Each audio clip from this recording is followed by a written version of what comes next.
બેંકમાં મદદના બહાને લોકોની નજર ચૂકવી રૂપિયા પડાવી લેતી આંતરરાજ્ય ઈરાની ગેંગના 3 આરોપીઓની ઉમરા પોલીસે ધરપકડ કરી શહેર સહિત રાજ્યને અન્ય પોલીસ મથકોમાં નોંધાયેલ કુલ 5 ગુનાઓના ભેદ ઉકેલી કાઢ્યા છે.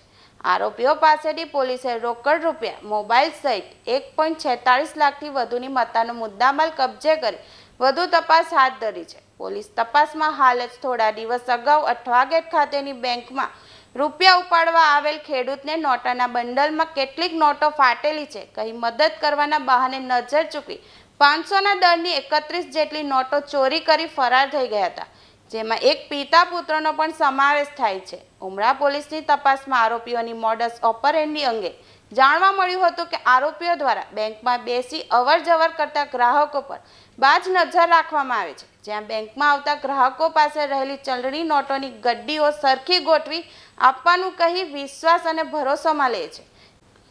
ત્યારબાદ નોટોની ગડ્ડી સરખી કરવાનું કહી નજર ચૂકવી ખૂબ જ શિફ્તપૂર્વક રૂપિયાની ચોરી કરી ફરાર થઈ જાય છે. હાલ તો આ ગેંગની ધરપકડ કરી વધુ તપાસ ઉમરા પોલીસ દ્વારા હાથ ધરવામાં આવી છે. એટલું જ નહીં, પરંતુ આ ગેંગ દ્વારા મહેસાણા, પાલનપુર અને બનાસકાંઠા અને સુરતમાં અંજામ આપી છેતરપિંડી કરી હોવાની શક્યતા પોલીસે વ્યક્ત કરી છે, જેને લઈ આરોપીઓના રિમાન્ડ મેળવવાની તજવીજ પણ હાથ ધરવામાં આવી છે.